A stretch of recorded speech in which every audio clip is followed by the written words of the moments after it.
What's up? What's up? It's your boy Paul P. I serve God. I'm not God. This is just my opinion. And welcome to another episode of the Nothin to Some podcast. Man, we are in the building. We got let's make sure everything is looking good for a second as we get started. Let me just check it all out. See, just want to make sure everything is on right. Okay, look like we looking good on YouTube. Let me check it out. You know, we always got to go through this just to make sure all platforms is up and running. 1 second, people. Let me see. I think this is okay. I think we having a small restream issue. 1 second. Just want to make sure we are all up and streaming. Let me see.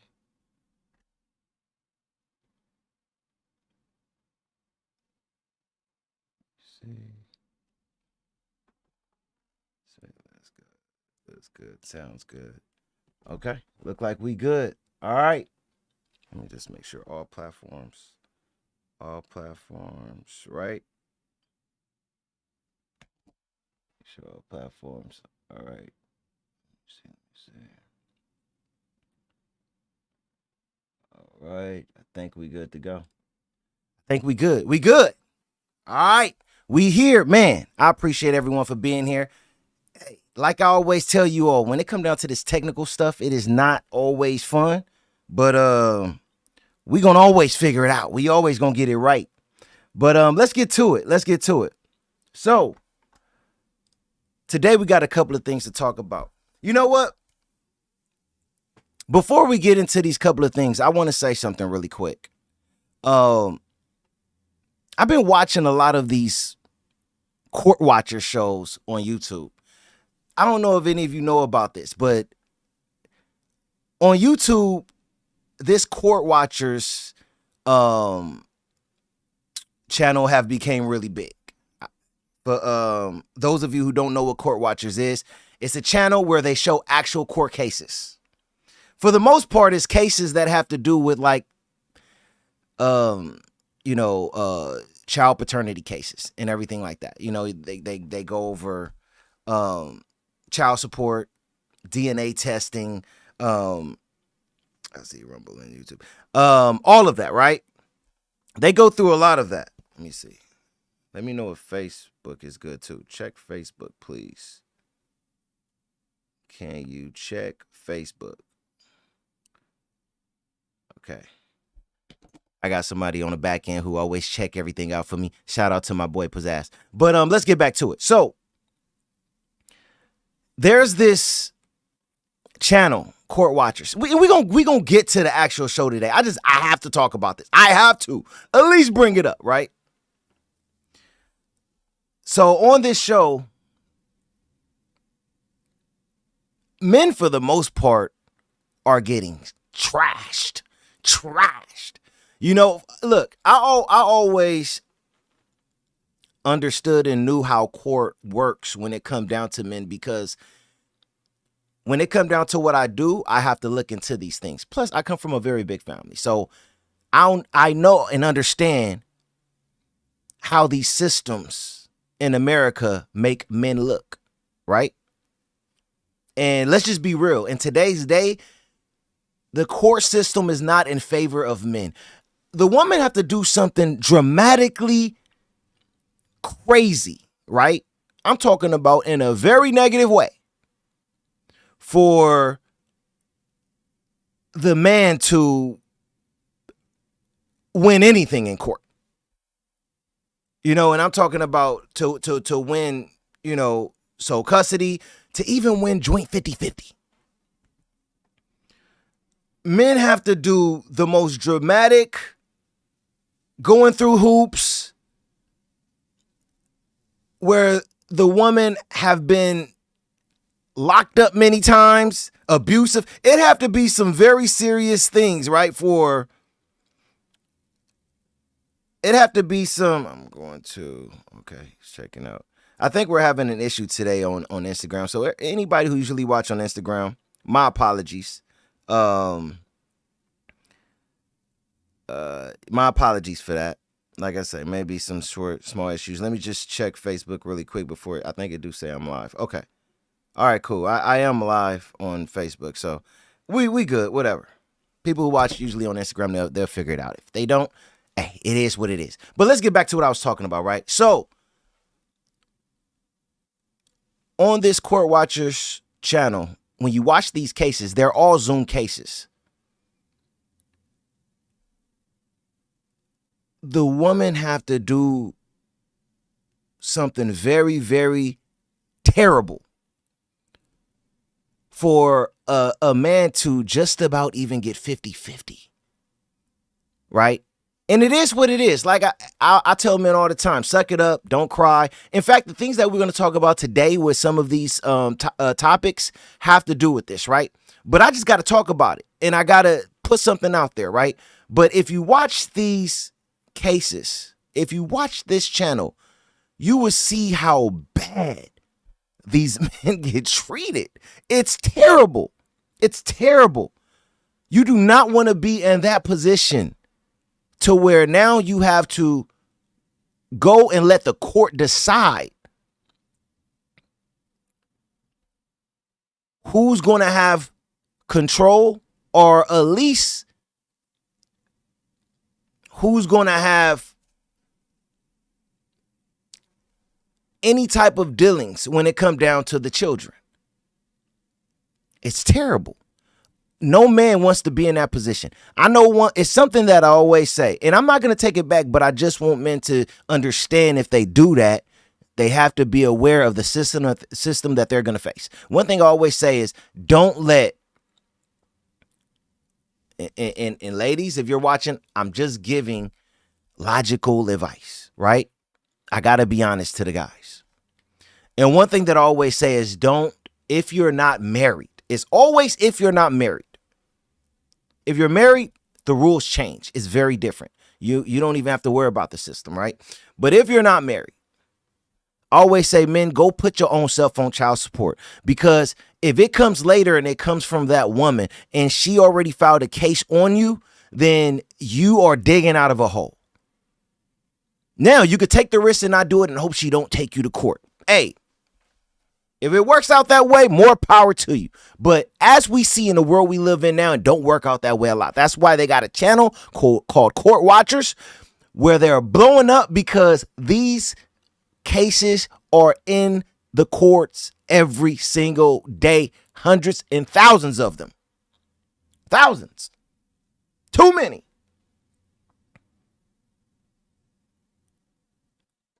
And men do not have the upper hand. I'm telling y'all this right now. Check this channel out. It's called Court Watchers. Men, you got to check it out. I'm telling you. And this is the one thing that I wanted to say from watching, this show on this channel where they have all of these Zooms live. I don't even know. I mean, are they getting approval from the men and the women to even do this? Or is it standard? Do you have to,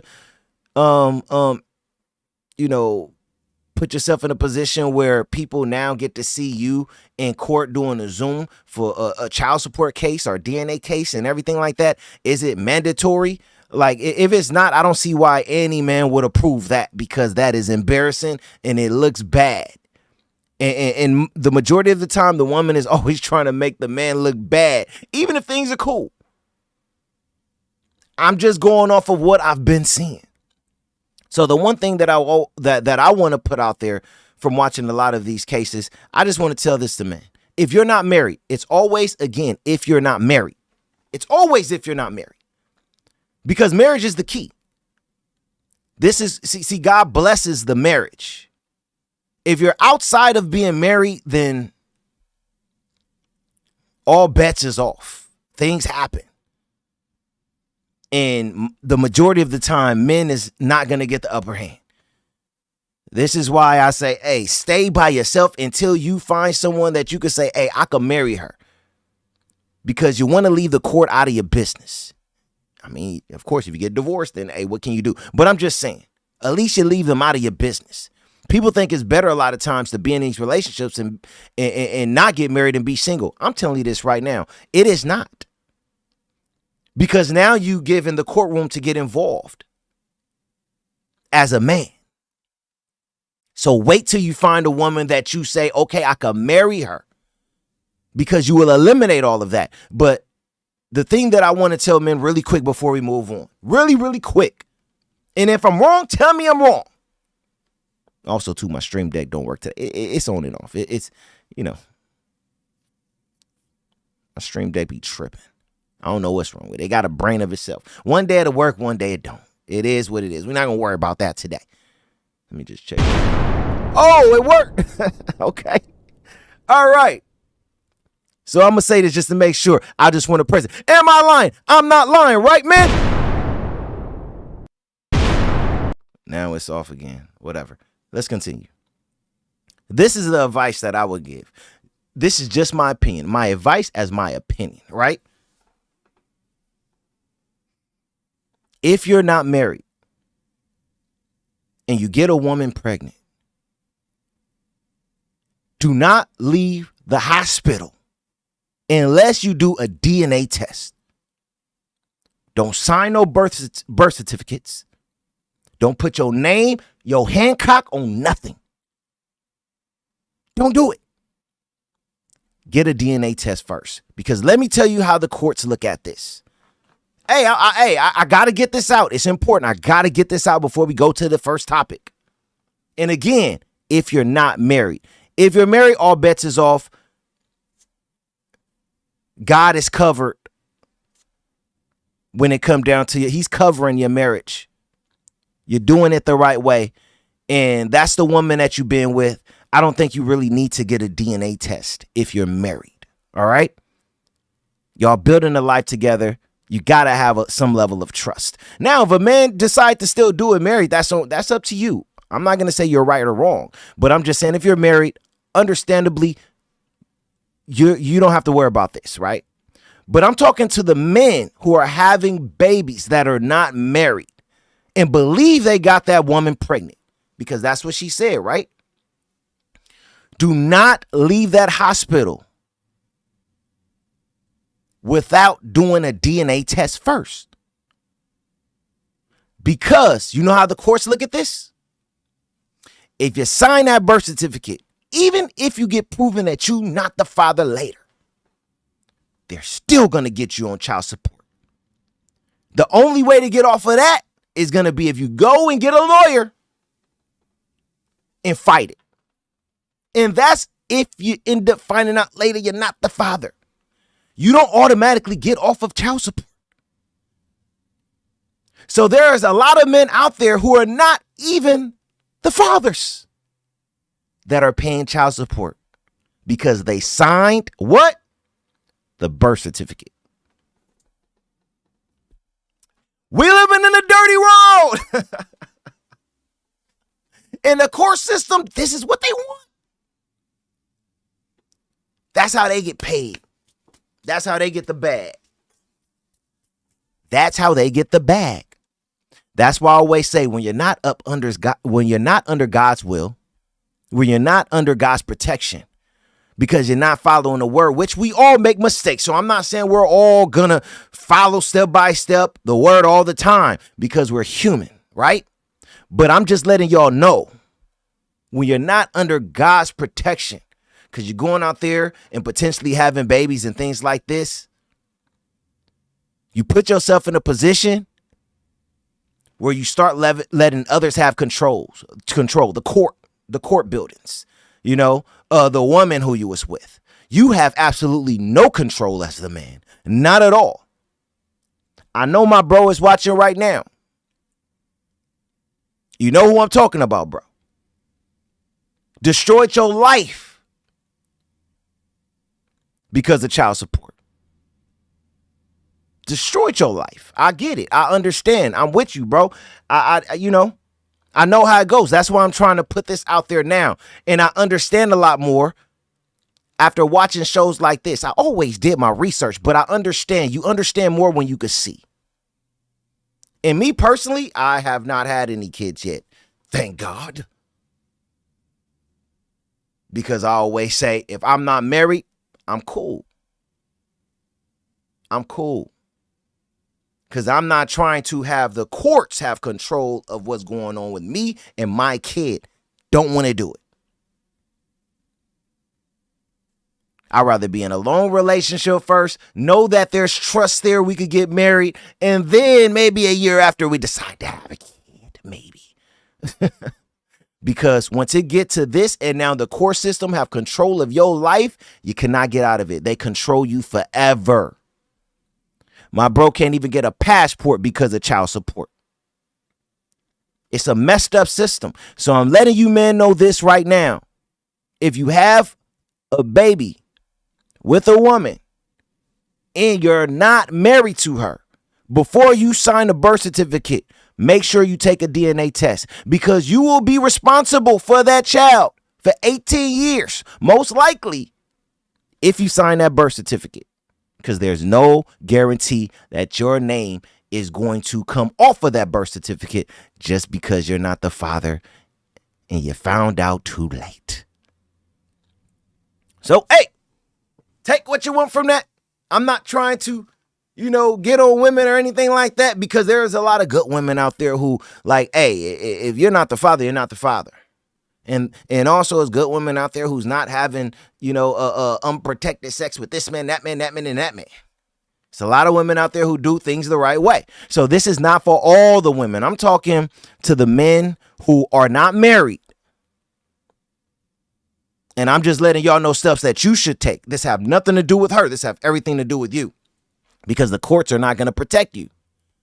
It's not a system made for us as men. It's just not. It's just not, So, all right, let's go on and move on. I just had to put that out there, man, because I've been watching a lot of those court shows, and I'm just like, gosh, we are getting tore up in this America system. We're getting tore up to the flow up. So I just had to put that out there, man.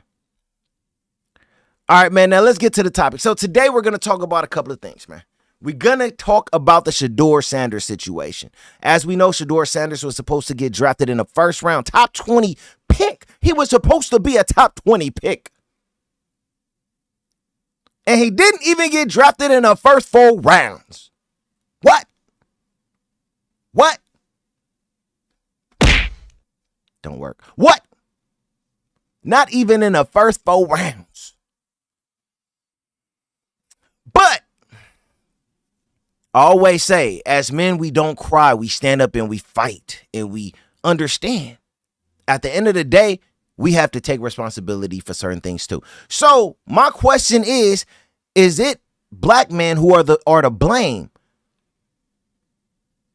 Is it Shedeur Sanders' fault for what he's going through?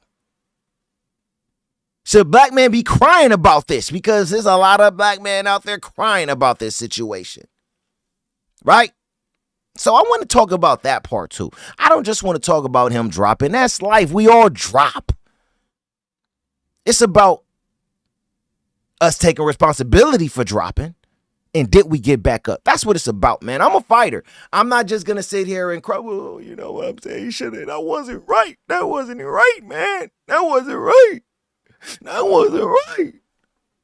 That shouldn't have happened. That wasn't right. I don't live like that. That's just not who I am. It's not. I'm sorry. It's just not me. So I got to have a different conversation, right? We also got Rotimi. Y'all know who Rotimi is? He's an actor / artist. He did an interview and he talked about how the industry tried to, how can I say it? The industry basically tried to do witchcraft to his wife, basically trying to bring him in, make him a part of that that industry to where now you're having major success?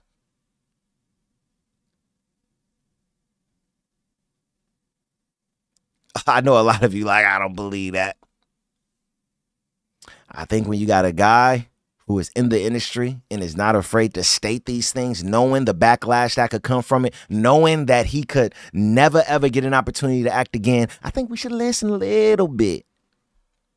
And also, like I mentioned before, I never got into the industry under a system too far or far enough to really know the inside details because I've been independent for so long, right? Doing my own movies and everything. You see the city back there, you know, but at one point in time, I did go through something that was very devilish that the industry tried to bring to me. So we're going to get into all of that. You know what I'm saying? We also got Big U.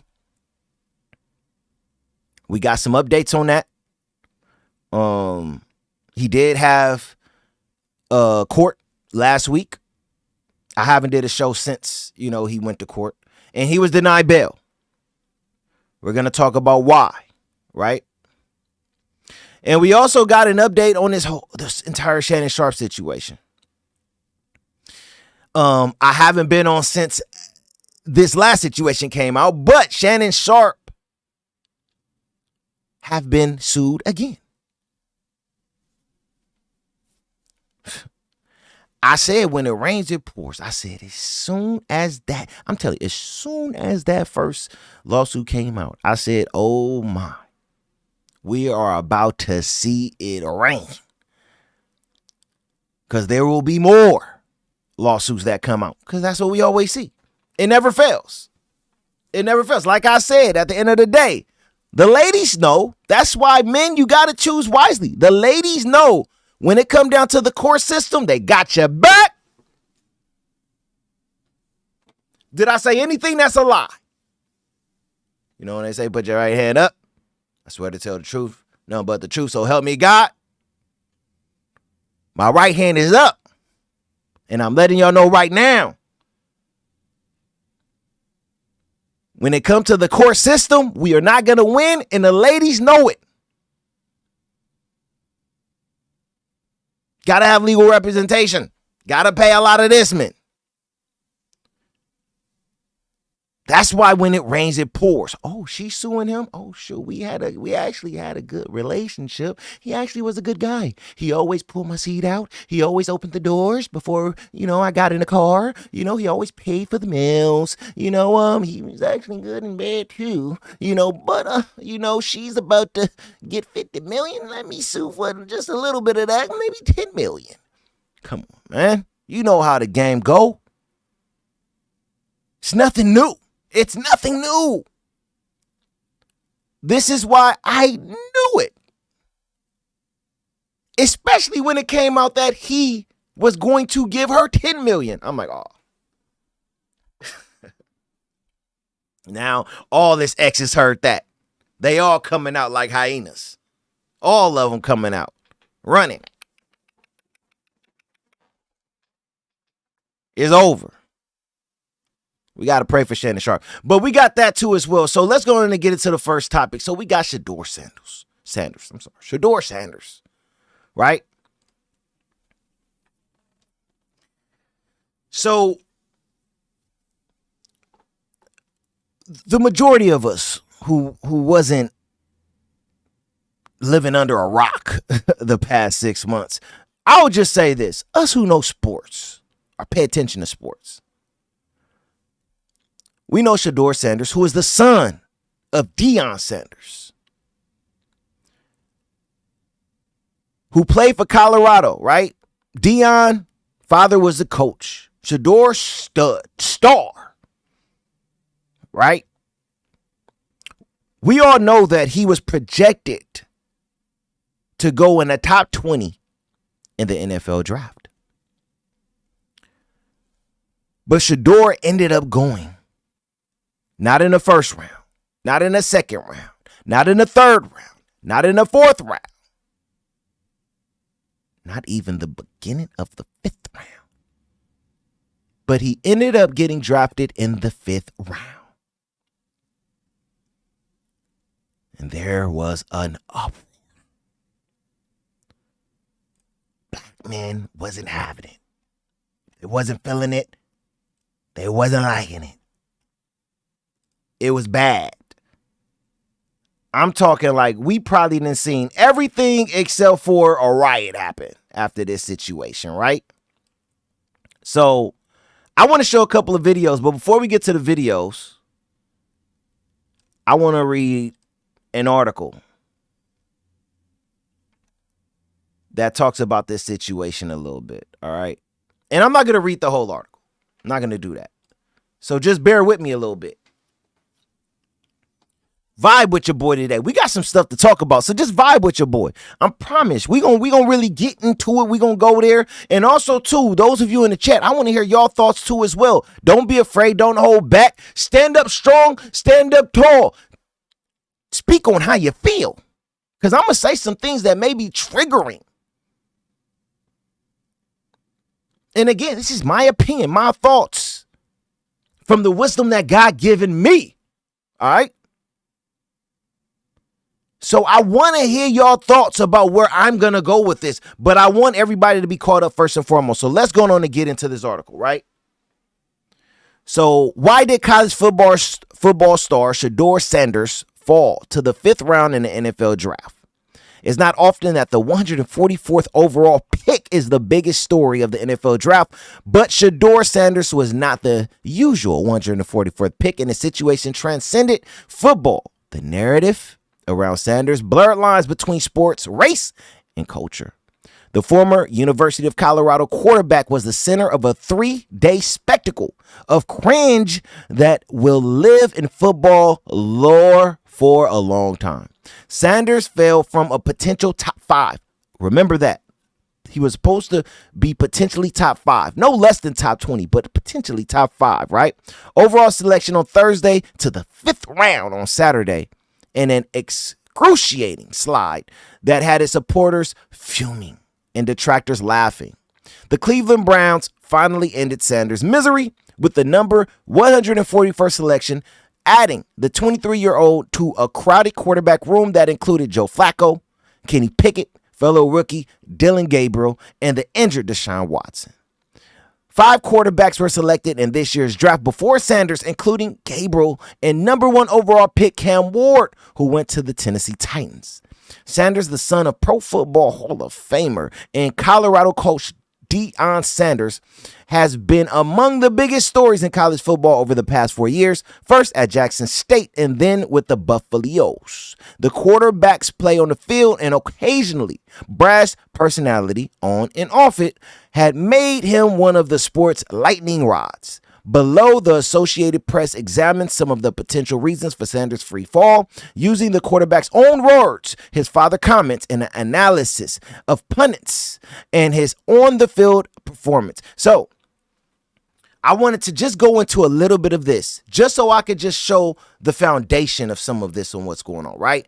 Now, does this really give it reason on why Sanders should not have been a top 20 pick? No, but I'm going to go into another direction with it, because life, man, is not ever about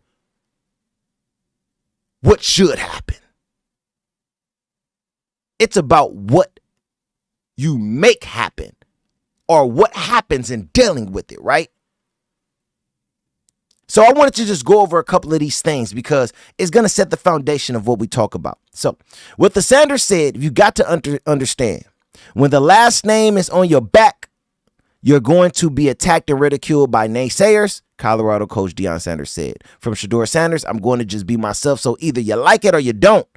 What others said, the younger Sanders carried himself with supreme confidence, much like his father did when he was a two-sport start in the NFL and Major League Baseball in the 1990s. But some pundits who covered the league, usually using anonymous sources, said Sanders' confidence could annoy NFL personnel, particularly during the interview process and at the league's combine. The elder Sanders was occasionally outspoken on social media about his son's talent, taking on critics.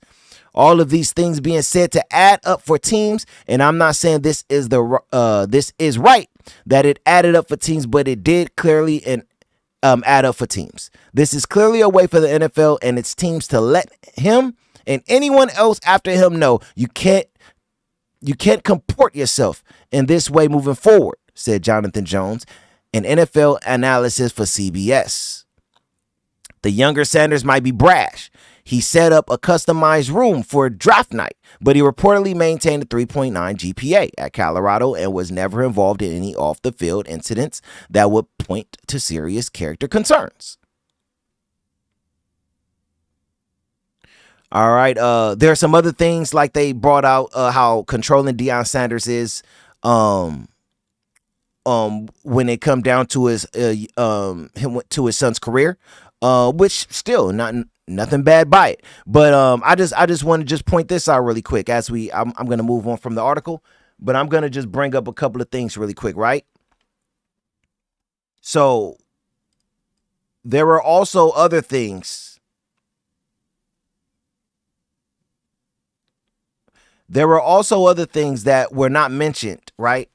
As you go on in an article and mention it, but you know how they talk about the controlling part. Deion Sanders came out before the draft and stated that my son is not going to go to any team. I know how the NFL works, and I'm not going to allow my son just to go anywhere. That's one mark right there. I'm not saying Deion can't feel that way and say that, but you got to understand. You're going against them good old boys at the top. Them 32, 33 owners. Oh, let's be real, old, nasty-looking white man. You think you're going to tell them where your son is and is going to go and not going to go, and they just going to be cool with it? They not going to trip about it? Nah, they showed you. You don't run this show. We run this show. We own these teams. Is it right? I'm not saying it's right. I'm just saying it is what it is. I'm just saying it is what it is. You also had situations that came out where Shedeur Sanders, he cocky, stuff like that. It is what it is. He didn't participate in certain things that new draftees have to participate in, like the combine and things like that. He decided not to participate in the combine. That's his decision. He got a right to make that decision, but that's his choice, and sometimes your choice backfire. Also, we all know, which is okay because, us black men, we come from hardships. So sometimes we get a little cocky when we got a little something, So when it come down to Shedeur Sanders, he called himself legendary. They don't like all of that. They're like, you just got out of college. Legendary or what? Your dad may be legendary, but we barely know you. How are you legendary? You ain't did nothing yet.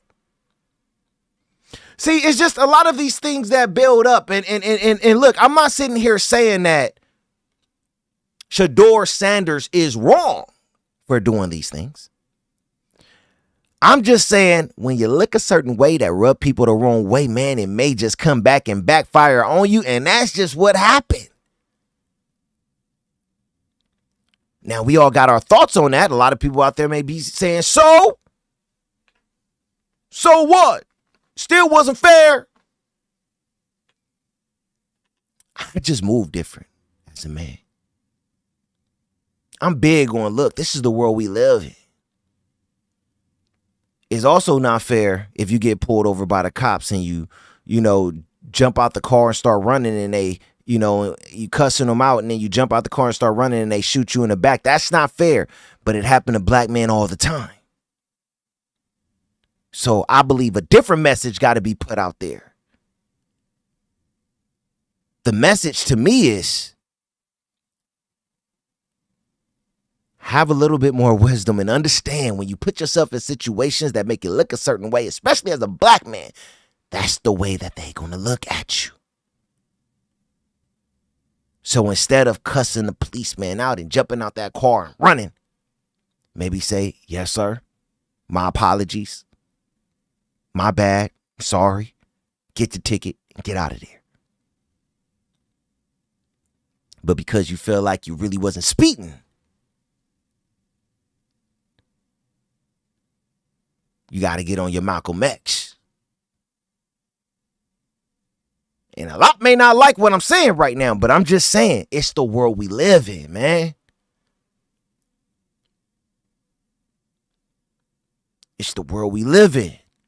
Now, this is a wake-up call that no matter what, this is icing on the cake type stuff. The life that Deion Sanders and Shedeur Sanders is living in. Come on, no matter what, you got drafted, you in the NFL, so what? Who cares? This is not real problems, but this is a way to use an example when it come down to it. They do not like certain things when it come down to you as a black man. And I'm not saying not go out there and work hard. You got to work hard.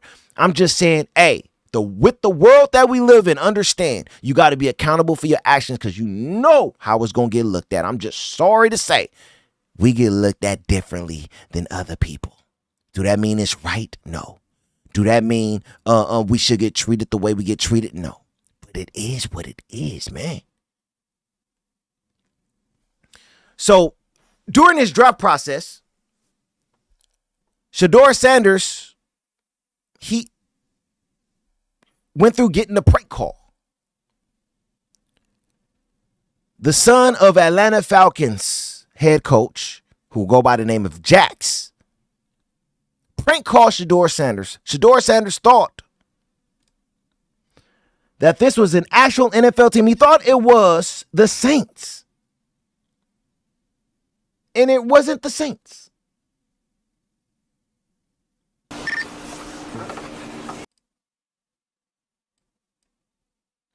It was a prank call. Really messed up. But we're going to listen to it really quick. Make sure the sound. Give me 1 second just to check out.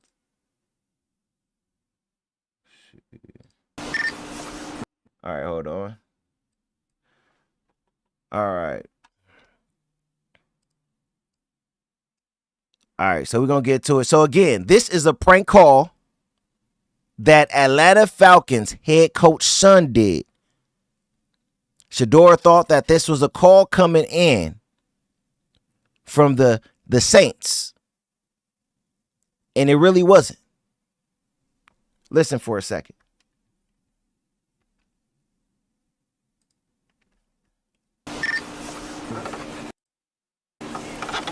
Hello. Hold on.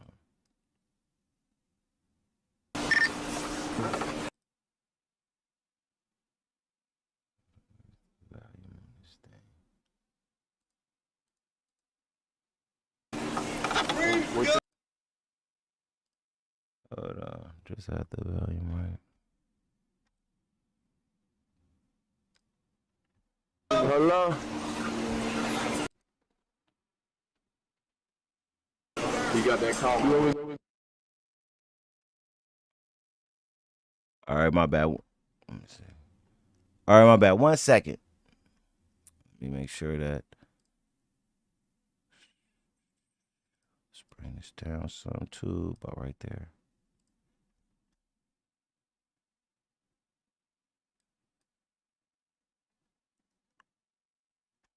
All right. All right, here we go.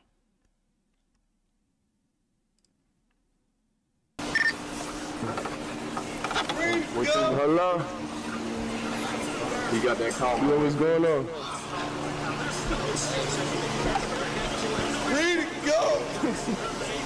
Say it one more time for me. This is Mickey Loomis here, GM of the Saints. How you doing? Good, how are you, man? Good, been waiting on you. Ready to go!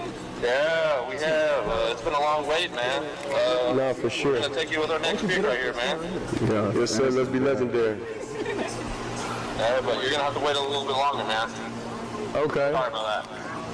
Ready to go! What does that mean? What? What did he say? I don't know. How you gonna ask us what it means and you was on the phone? You heard that? You said you're gonna have to wait a little bit longer. From Louisville, by way of many other schools. Hey Saints fans, this is Tyler Shuck. I'm so excited to be joining the Saints and having this awesome opportunity ahead of me. Can't wait to get down to New Orleans.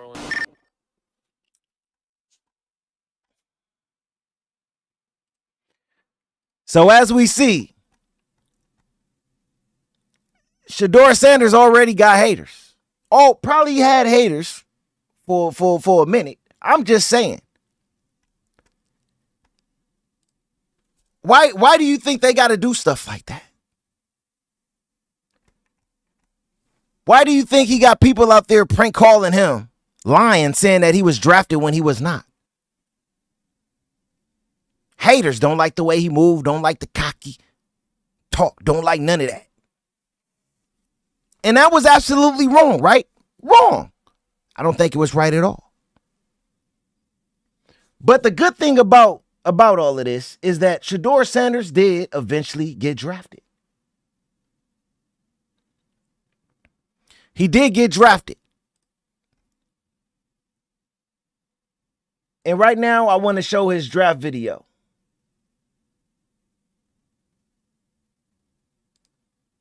So let's get to that now. So this next video is going to be Shedeur Sanders getting drafted in the 5th round to Cleveland, which I give him a lot of love, a lot of props, because he didn't show no anger or anything like that. He showed none of that. He was just as happy as if he was the first pick getting picked, right? So let's watch that. Cleveland Browns select.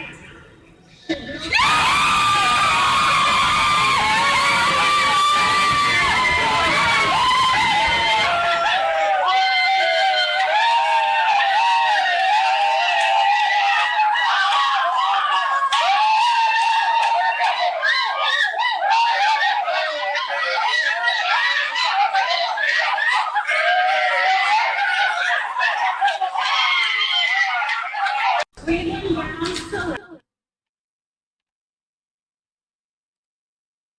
Special moment, monumental, right? How many people will get an opportunity to get drafted, right? Not many. Also, right after he got drafted, you have the son, Jax, who put an apology out there because after doing research, they found out who did it, and he put an apology, a statement. Let's go on and read that statement. This is Jax Ulrich, the son of Falcons DC Jeff Ulrich, has released a statement apologizing for his prank call to Shedeur Sanders during the 2025 NFL Draft on Friday night. I made a tremendous mistake. Shedeur, what I did was completely inexcusable, embarrassing, and shameful. I'm so sorry I took away from your moment.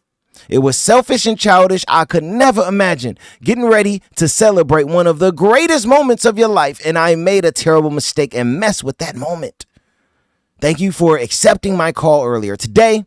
I hope you can find it in your hearts to forgive me.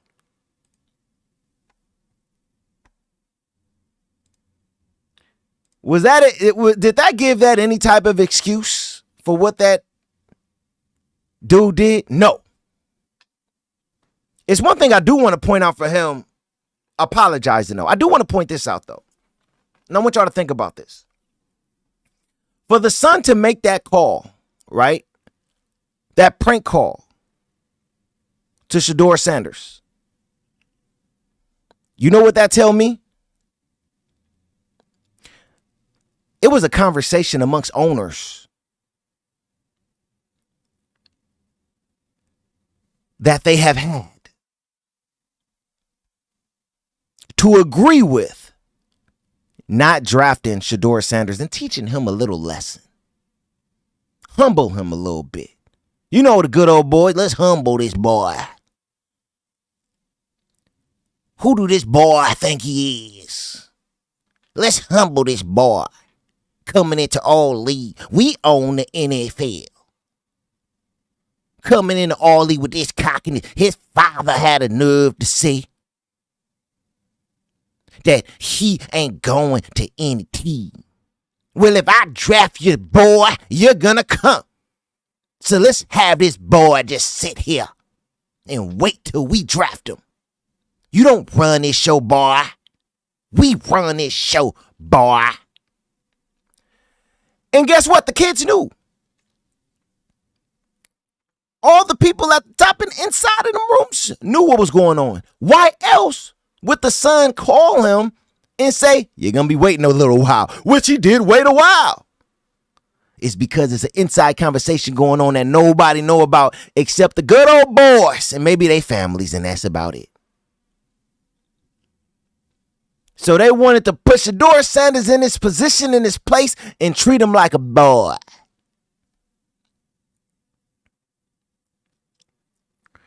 See, when it come down to it, I want to have a conversation about this because I want people to understand one thing. Understand this before I say what I'm going to say when I really dig into it.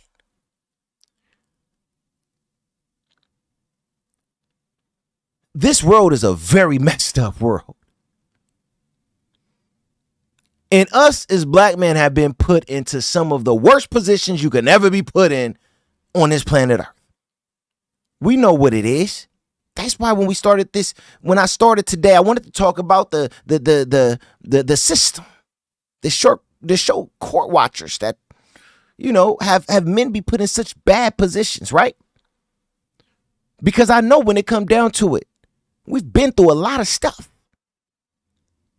So is it right that Shedeur Sanders had to go through that because they wanted to teach him a lesson?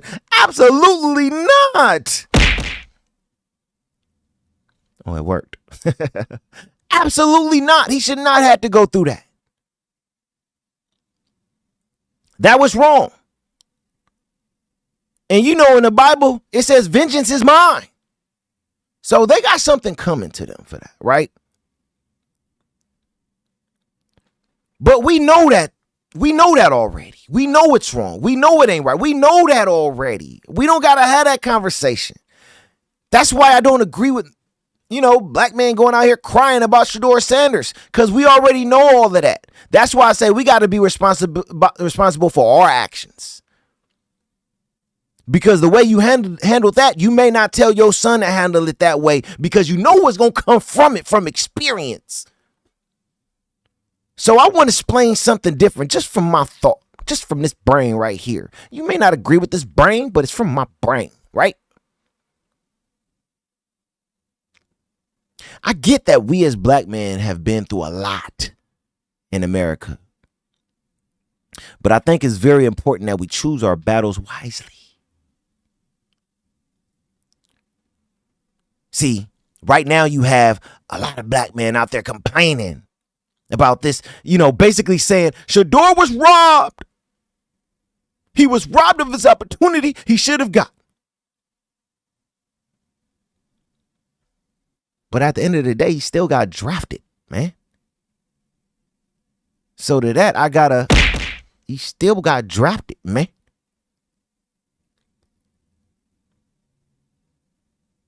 He still got drafted, man. At the end of the day, Shedeur Sanders will be doing something that only 99.8% of men will never do. Play in the NFL. Again, about 99.8% of men will never do what Shedeur Sanders is doing. So he got an opportunity that most don't get. But there are overgrown men out there still complaining like Shedeur Sanders was just hung from a tree. You got overgrown men in their 30s, 40s, 50s out there acting like Shedeur Sanders just got hung in a tree.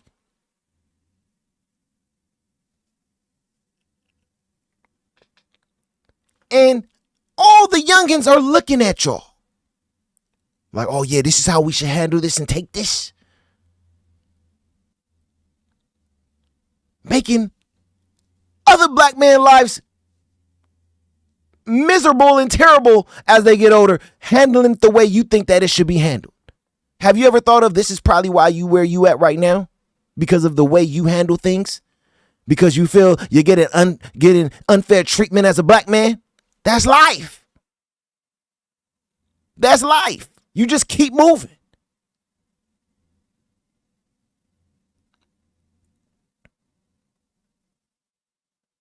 You know what I'm saying? The way I look at things, it may be hardcore, is that I look at it like this. If there's any blame that this should be on when it come down to it, it should be Shedeur. It should be him. If your father taught you right, I'll say that. Because I'm taking it as Deion Sanders raised him right. That's what I'm taking it as. And there's nothing wrong with taking responsibility. That's how we grow. So I'm not saying that's to knock Shedeur Sanders at all. This is not for that. I'm not saying this for that.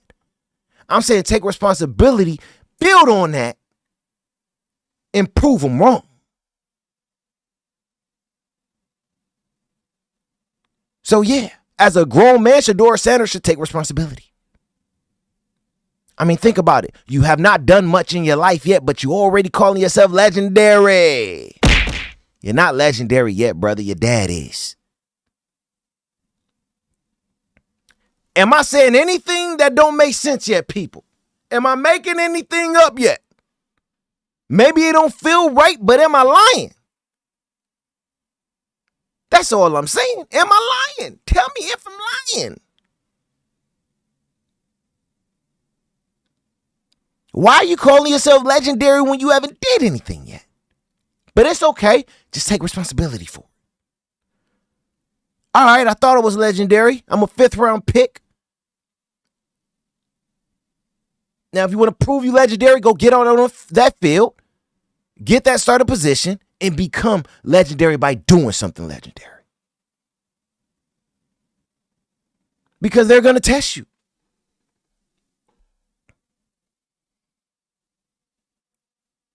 You got to go prove the critics and the people wrong. There's no complaining in football. What did Tom Hanks say in A League of Their Own? I think that's what it was, A League of Their Own. There's no crying in baseball. Coaching a whole bunch of girls and he telling them there's no crying in baseball. There's no crying in football. Football is not guaranteed to nobody. You can go out there and get regular jobs like everybody else. It's not guaranteed. Nobody have to give you a position. Nobody have to give you a job. Period. You know, it's just one thing I don't like. And that's when black men is complaining and crying. It's especially when nothing physically have been done to you. Now, I get it. If we saw Shedeur Sanders' car being blown up or his house being broken into and it was up in flames and he was physically hurt or something like that, I get that. I understand all of that. This video would be totally different if things were done to Shedeur Sanders in a violent, physical way.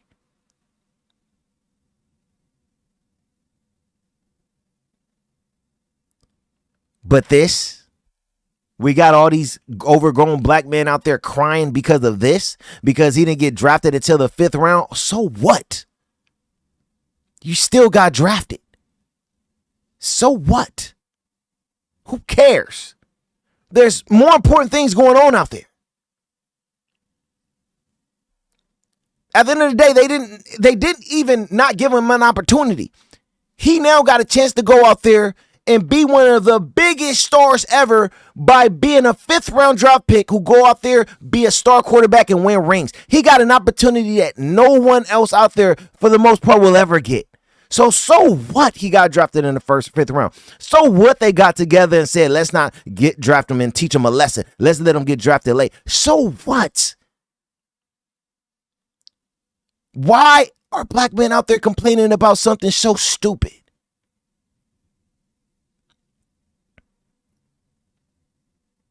I may be in a minority with this, but I got to keep it 100. I got to keep it straight real.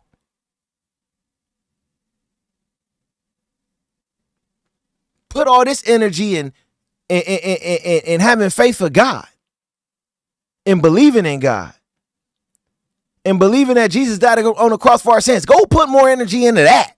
You putting all this energy into a dude who got drafted in the NFL still at the end of the day? Come on, man. I gotta, again, come on. Don't make no sense to me, man. See, this is why yesterday when I was doing the weekly word with my guy, Isaiah Kemp, what up, brother? This is why when we talked about Philip Anthony Mitchell, I agree with what Philip Anthony Mitchell said in regards to black men dealing with law enforcement and basically saying cooperate, move differently, stop doing things that put you in positions that now could eventually lead to death or you getting locked up. Obey, cooperate. I agree, because whatever don't lead to death for us, I'm going to agree to it. I always say, you fight by going out there and working hard. You fight by taking the steps. I'm sorry, but when it come down to it, everybody who changed something in the past, when it come down to us as black men, black people, it was people who took the steps to change it. Anybody who just acted out got killed. There's steps to be taken. It's the world we live in. Going out there and crying about it is not going to do nothing. And it's a bad look to the next generation because they don't need to be seeing that. They need to be told, hey, just go put in the work. Go prove it out there on the field. Go do something to put you in the same rooms that they're in and show them that you're the best. Don't cry, though. That's my problem. That's my problem. Period.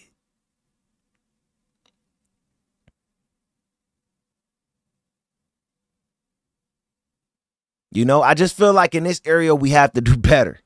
You know, and again, y'all may be like, Poppy, you preaching again. Hey, man, it is what it is, man. I got to put a message out there that's going to make sense.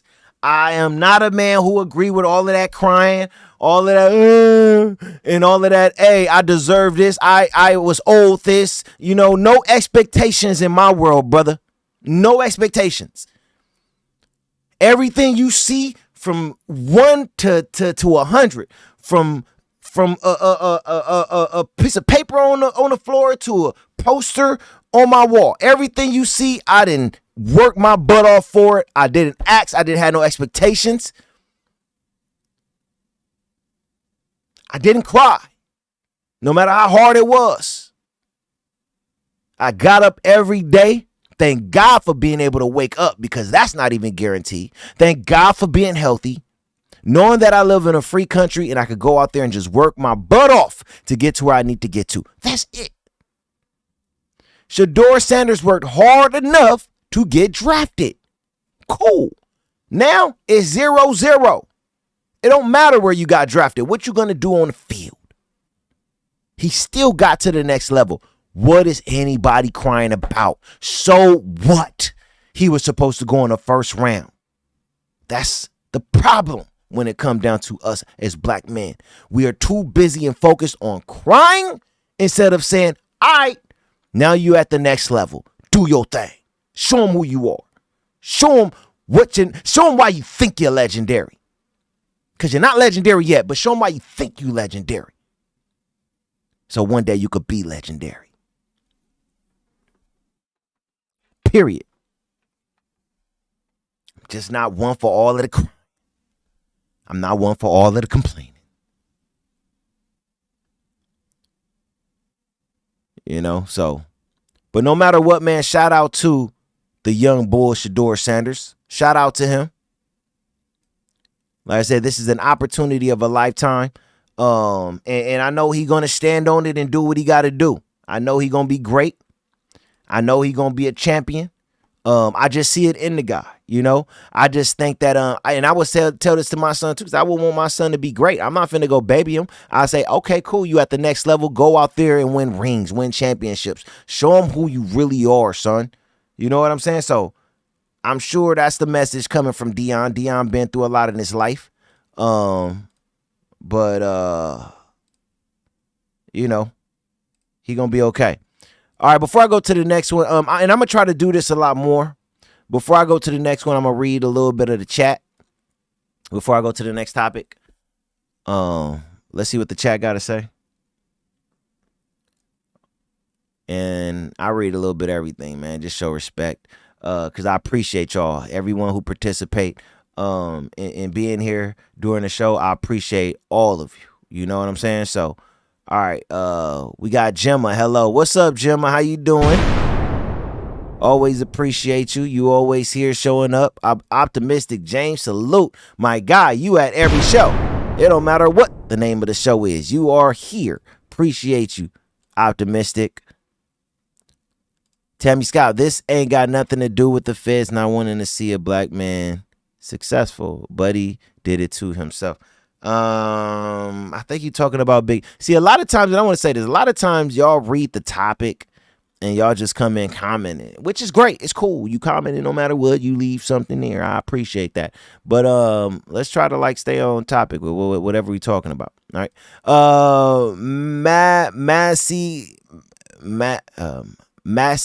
Massix Lexi. Think I'm right. New subscriber. Appreciate you. Number love. Love. Also, too, the next show I do, I'm probably gonna do I'm gonna up it to 200, man. I'm gonna give away probably $200. I'm letting y'all know that right now. For everyone who watching, next show I'm gonna give away probably $200. So you know, stick around for the details. I may give out some details at the end of the show on that. But yeah. All right, Lucas Davis, 600 only pulls up when you're, you talking about the big, you know what, I'm going to talk about the Big U situation next, man, because it looked like people got stuff to say already about it. So we'll get into the Big U situation next. How is that? It's cool? All right. Let me find something that's on what we're talking about. Okay. Christian Silva, this is nothing more than tether talk. That young man broke all kind of college records, won the J. Honey Unitas Award. FBAs have your back, young man. 100%. Look, I'm going to say this again. This doesn't take away any accomplishments when it come down to Shedeur Sanders. And I'm not saying nothing bad about Shedeur Sanders. The only thing that I'm saying is that this is the world we live in. Are we going to just continue to complain? Because to me, complaining allow you to be weak. You have a young son, or you have nephews and people around you who look up to you. You complaining around them and making it okay to complain, all that's going to do is make them feel okay to not have to put in the extra work to go to the next mile, the next level. I don't want to do all of that. If there's a reason to complain because something was done to you in a physical way, or a way to where now we got to take it to that level, I get it. But we're talking about a guy who still was drafted. He's in the NFL. Do everybody know that? Am I missing something? Shedeur Sanders is still in the NFL, right? Am I missing something? I feel like I'm missing something. That's why I say it seemed like people just want to complain. I appreciate the comments. I really do. Maybe I'm looking at it a little bit different, but I'm just saying at the end of the day, the dude still got drafted. I'm not taking away nothing that he accomplished in college, but that was college. What you accomplish in college do not equal out to legendary. It's about what you accomplish at the highest level. Is he a star? Yes. Is he a really good player? Yes. But is he an all-time great yet? No, he haven't played in the NFL yet. Is he legendary as a player yet? No. Not yet. He's 21. Let him get in the NFL and play. So that's my thoughts from it. Let me see. All right. Let me see. Ava, I think Shedeur handled himself very professionally during the draft. And if you feel he has an attitude, will look who his father is. The NFL is trying to humble Prime. Did it have something to do with his father? I'm not saying it didn't have nothing to do with his father. My point is just away from all of that, man. We understand all of that. I'm just saying, what are we talking about? He's in the NFL. Move on. I just don't think is a conversation that should be had, because it start to look like it's just a bunch of overgrown men crying. That's what it start looking like. That's why I just don't agree with the constant complaining about this situation. It is what it is. Take some responsibility and move on. That's all I'm saying. That's it. That's all I'm saying at the end of the day. Right?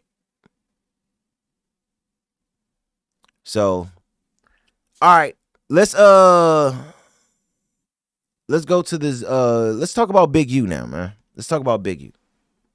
I was going to bring that up, a little bit later, but let's go on and get into let's talk about Big U for a second. And I want to read an article as well about this. Let me see. All right, let me see the video. I gotta. All right, we almost okay.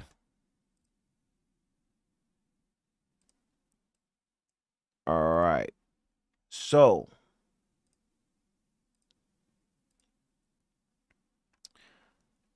second.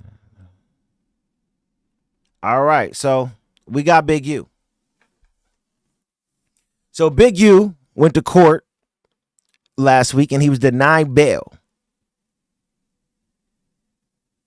They don't want him going nowhere, right? Denied bail. I told you all that when it come down to this podcast, I'm going to keep you all up to date with this Big U case. And I want to keep you all up to date because there's things in this indictment I just don't feel right about when I read the indictment. I just don't feel right about the indictment. Something feel very fishy. Something feel off. Am I saying Big U is totally innocent or innocent at all? No, I don't know what he did or didn't do.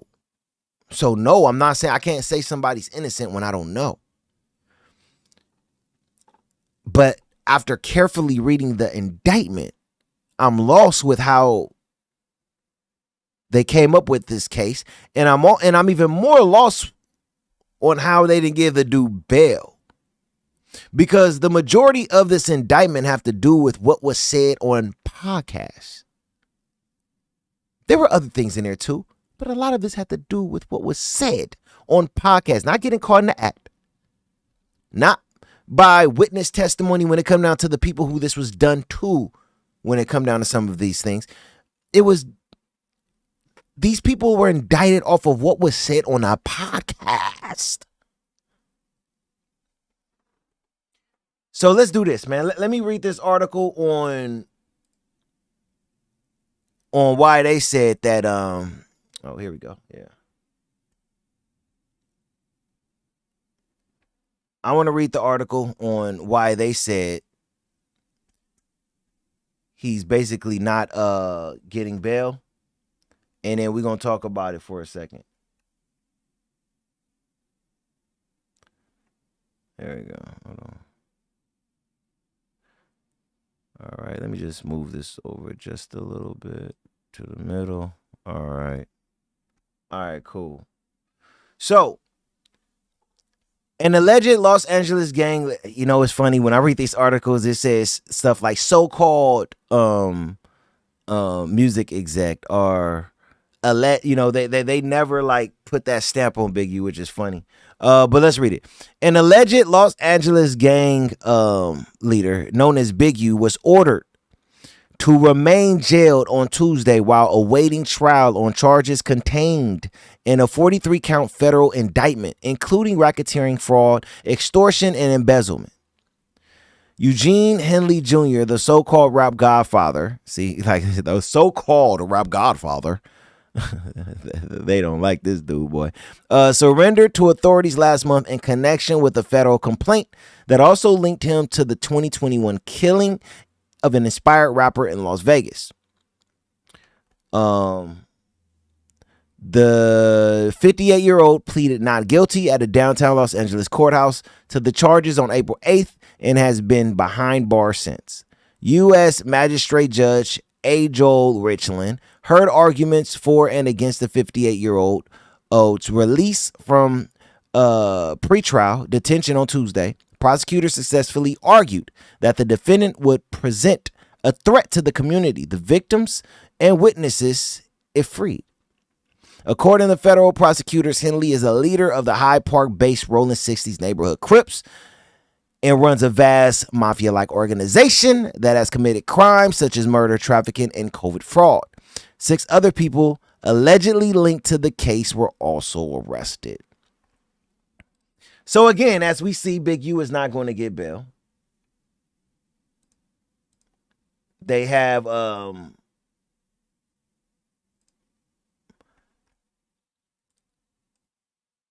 they have absolutely no intention of letting Big U out, right? No intention. So I just want to say this, right? I'm going to say this and we're going to move on from it. There is no surprise that until we get a trial and can see real evidence that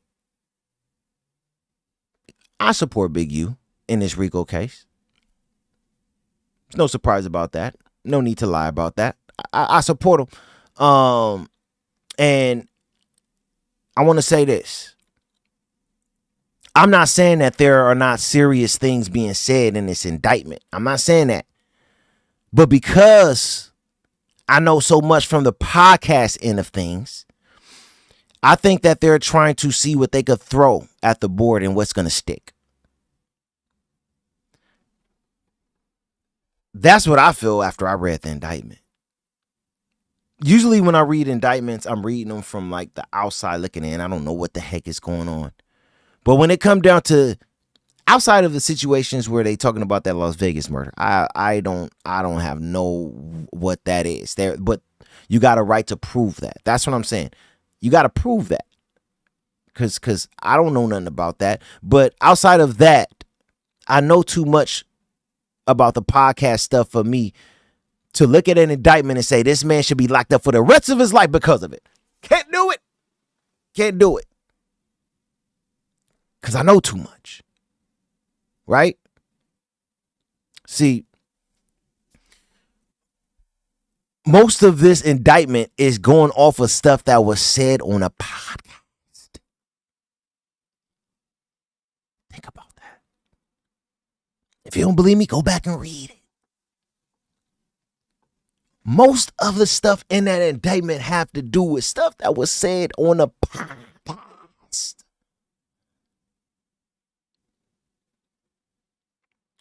See, I know in the podcast world, 70 to 80% of the things that are said are fabricated. And these dudes be trying to look hard. Lying most of the time. It's a bunch of dudes who trying to look hard. The most viral guys who are gang in the podcast world are weaklings. Would never do nothing, wouldn't hurt a fly. Dudes ain't trying to do none of that stuff. It's all talk. You never heard of I call them professional podcasters who say they gang. You never hear about these dudes being murdered or anything like that. Because that's they trying to make their money going viral and stuff like that. Man, they not doing any of this stuff. So it's all talk. So more than 70% of the things that these dudes be saying is false. Not true. Everybody just want to go viral. and look like the biggest gangster in the world. That's why I say, man, people need to find Jesus. You focus on stuff that have nothing to do with anything. You giving the court system a reason to lock you up. And they've been wanting to do it for a long time. They're like, oh, they sitting back with their popcorn. Keep talking, keep talking, keep talking. That's how they work. It's sad, but it's the world that we living in today. You know, I want to say this. See, this is why, me personally, this is why I stopped bringing people on who wanted to go viral so bad. And, you know, it was people who was actually popular. They was popular off of what they was saying on a podcast. You know, they did nothing purposeful in life. None of these individuals, nothing purposeful. And I'm not finna call out names. I'm just thinking about these people in my ear right now who I done brought on this podcast, did nothing purposeful, but because they had names that went viral on podcasts, yes, at those times I brought them, and this is what they was doing on other podcasts. Because of what we just saw with Big U and things that I was kind of feeling beforehand, this is why I stopped. You know, I just didn't want to be a part of like any beef. You know, I didn't want to be a part of anybody getting locked up like this situation with Big U, you know, all because of what they said, you know. I also didn't want, you know, anybody potentially eventually getting murdered because of what they said in an interview. No, I didn't want to be a part of none of that. So I felt the best thing for me to do is stop bringing people on to do interviews who went viral because of what they said in past interviews. They got absolutely no story. In fact, they don't want to talk about they backstory in a life or anything like that. They want to talk about what made them viral. I'm done with that. You know, and me moving on from that, did it hurt my numbers? Yes, it extremely hurted my numbers. I'm not going to lie to you. It extremely hurted my numbers in every way. But who I am, you know, my faith, you know, and not wanting to be a contributor to like black negativity and hurting the black community mattered to me more than making money on YouTube. Are there other platforms that still do it? Of course. That's how people make their money. You know, you got No Jumper. You know, they still do it, and so many more. It's not just them. It's not just them.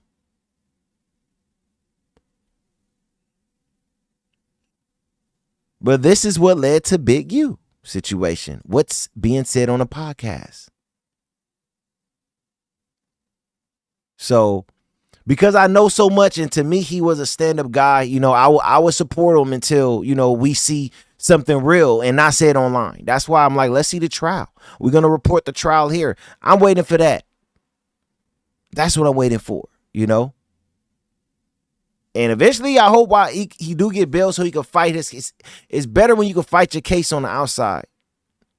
It's a little bit easier for you to fight a case. You know, you can fight a case no matter what, but it is easier, you know.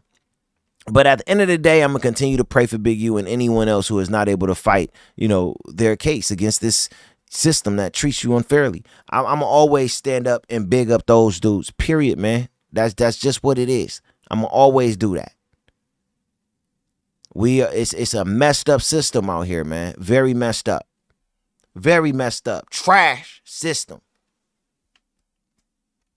Trash system, you know, and I'm gonna always point that out. I'm gonna always shout that out because I pay attention to these things every day, and I'm seeing how men are getting treated every day.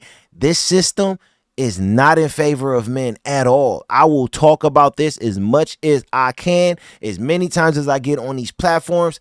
I'm gonna always point that out because the more you say it, the more men might pay attention to it and stay out of these situations so they don't have to deal with the system. Me, to be honest with you, I don't deal with the system much. When I was younger, it was different. I didn't know no better. I was young. I was cocky. I felt like I was Superman out there. So I didn't care. But I got in a lot of, I didn't get into the worst trouble I could have got into, but I got into some things, you know? I was getting pulled over all the time, you know, going to jail for 2-3 days at a time because of little petty crimes I was, you know, into, whatever. I wasn't wise at that time. But I could say in my elder years, you know, over 25 and things like that, I stayed away from the system. I haven't been in nothing because I don't want the system to have any control of me. I don't, you know. I do my own thing. I put God first. Stay in church. Stay praying. Stay in my word. You know what I'm saying? I do that. Stay to myself. Don't bother nobody and just do my own thing. That's it, man. Because I'm not trying to give them a reason to, you know, put me in one of those places where, hey, I'm just another number. Another black man, another number, lock them up. I'm not finna put them in a place to where they could do that to me. I'm not giving them that.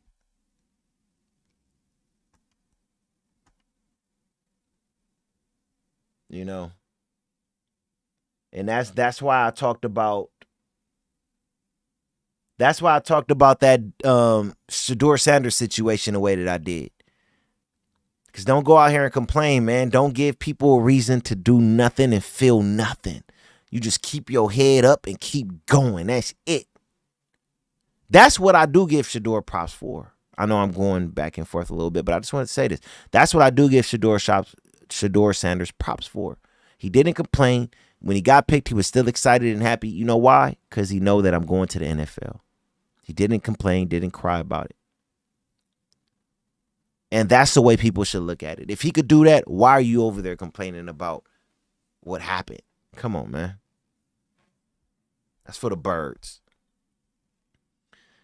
Hey, I want to talk about this Rotimi situation for a second, man.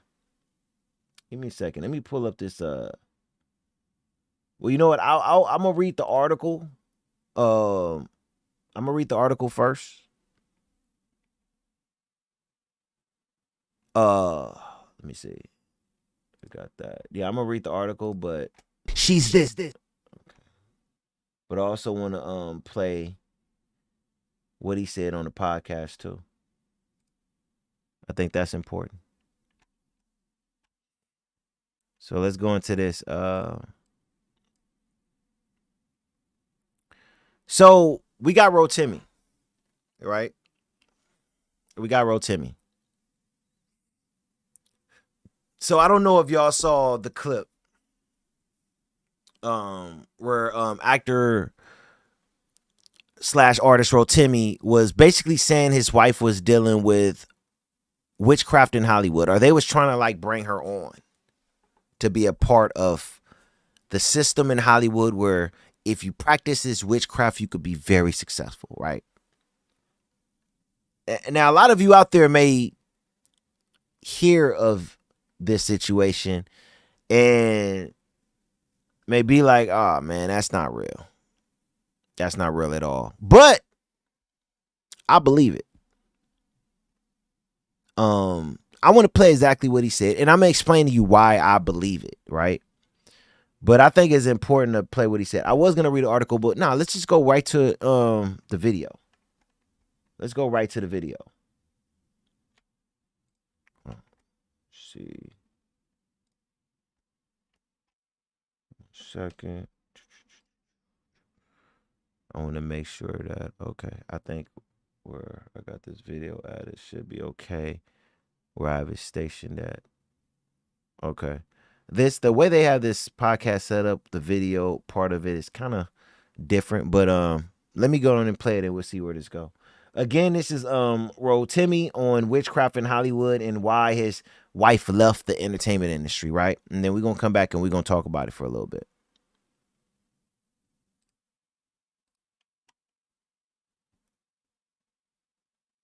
she's that, she's that, she's da da da da da da. So, and she didn't sacrifice herself with witchcraft, Right. And for real, like you know, she's been approached to elevate to the next level. Oh, that's a real thing. Oh, that's a real thing, bro. That's a real, like, witchcraft, voodoo, juju, all of that is a real thing. To get to the next level in career. Absolutely. Wow. Absolutely. Yes. It's a real thing. So she's been presented opportunities like, hey, this is what we do. This is how we move. This is the things that you have to do to get to this level by top execs. And she was like, I'm not with it. And then also she wasn't going to sleep her way to the top. So then it caused her, and she didn't have management really for real. So like, she's successful. She's doing all these things. And she's to the point where it's like, I'm drunk, man. I got a drink to get out my head and just find peace. And so, and that with liquor brought depression. So at that point, she was like, this is not me. I love the music, but I hate the business. And she just was like, I can't do it anymore. So that was how she kind of let it go. But yeah, witchcraft, warlocks, and voodoo, juju, black magic, all of that is hyper real. That's what made me even believe more in God. Right. You know, it's so crazy because you get desensitized to it because you'll see like the interviews and there's people telling the stories. But that's what they want you to do, though. Right. That's the mission. Like the devil, the enemy can't really.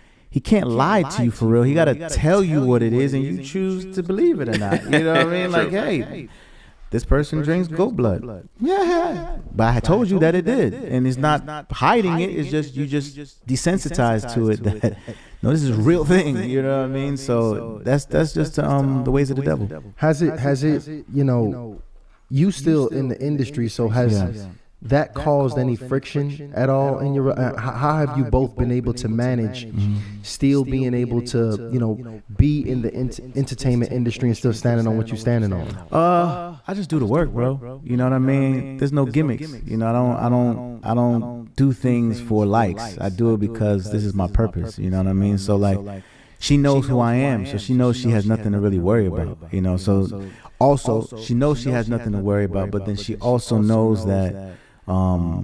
That how the industry is like, so she knows, oh, he's gonna be working long hours, he's got to go on tour. She did all these things at a high level herself, so she's just like my vessel to help me with that, you know. So and then she takes care of our kids. She got her own businesses, you know. So like, it's a partnership that is just very unique, and I'm grateful for it. But yeah, I mean, for me, bro, like, I go to work, you know, I'm not distracted. I love my supporters. We chose not to play the game of just, yo, what are we gonna do for clickbait? You know, that's where it goes left, you know. And so it's like, I know that I could slap a girl on the butt and be like, yeah, this is nice, da da da da da, and then grind on her, and then it's gonna go on Shade Room. Right. You know, I know I can do that. Then whatever song I'm promoting at that time is going #1. I know my tour gonna sell out. But I'm not a gimmick, you know. I don't believe in those things, you know. And I gotta answer to somebody higher than that, like, yo, bro, like, what are you doing, you know? And so, yeah. So again, we realized with that mindset that, yo, let's build situations like this. Like, for example, focus on the tour. Focus on the people that genuinely love you.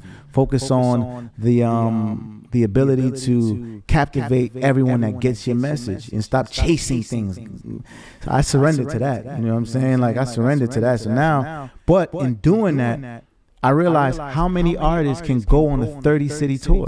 Right. How many artists can do that? Not a lot of artists can do that. And so when I realized, like, I say this, bro, you know, the biggest thing between a goat and a sheep, you know, I stopped trying to chase being a goat. A goat, if you look at a goat's ears are down, you know. That means you don't listen. But a sheep is ready to listen, and the ears is perky, and they listen to the voice.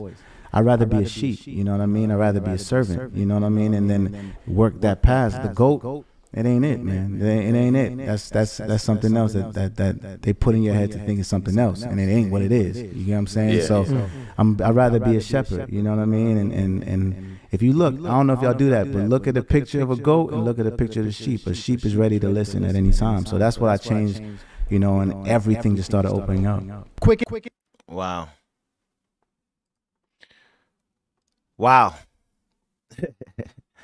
I'm gonna tell you this, Rotimi is with a lot of stuff that he said, Rotimi is definitely in his word. This young man is definitely in his word. I could just tell by certain things that he said. He's highly in his word, right? So let's talk about it. You know, especially when he mentioned, like, I'd rather be a sheep, you know, and a shepherd. I don't want to be a goat. And you know, when it come down to the Bible, it's talked about in many scriptures how, you know, Jesus called us his sheep, his followers, you know, and my sheep will always be able to tell and hear my voice when I call my sheep. You know, just like a person who have a herd of sheep. The sheep recognize their master, their leader's voice at all times as the sheep. And yeah, when it come down to Jesus Christ, who died on the cross for our sins, we are his sheep, you know, and he is our shepherd. You get what I'm saying? So Rotimi is saying stuff that is word. He's saying stuff that is scripture, and I could tell that he's in his word by the stuff that he's saying. And I appreciate him being honest about the industry, because when it comes down to the industry, a lot of people are not honest. They're not honest. And if you think about it even further, most people who are honest are people who are connected to the faith. They're not afraid to tell the truth. Now, that may take away jobs and stuff like that, but if you work hard and if you're good enough, like he just said, I put in the work. I don't try to go viral. I don't try to follow a system. I put in the work. As long as you put in the work, you're always going to get an opportunity. God is going to give the opportunity to you that is for you, right? So you don't got to worry about being a part of a system and being given something from them. No. You put God first. You spread the truth, and he's going to give you a lane that's made for you. That's what I love about everything Rotimi just said. Look, man, I gained another level of respect for this guy. I didn't know Rotimi was into his faith like that. I had no idea. I didn't know that Rotimi, I know he's married. I didn't know a lot about this guy. But whenever I hear Christians speak, because I'm already, I can tell by the way he's talking, he's a Christian, right? I don't think I'm wrong about that. So that's what I'm going to go off of, because they didn't go into talking about the faith, but everything that he said, I could tell he's a Christian. So anytime I hear a Christian in the industry speak, I would love to sit down with those individuals and just get their story and talk to them and chop it up with them, because this is the platform to where we could really break those things down and really dig deep into it. But you got to be bold, and I could tell he's one of them that are bold.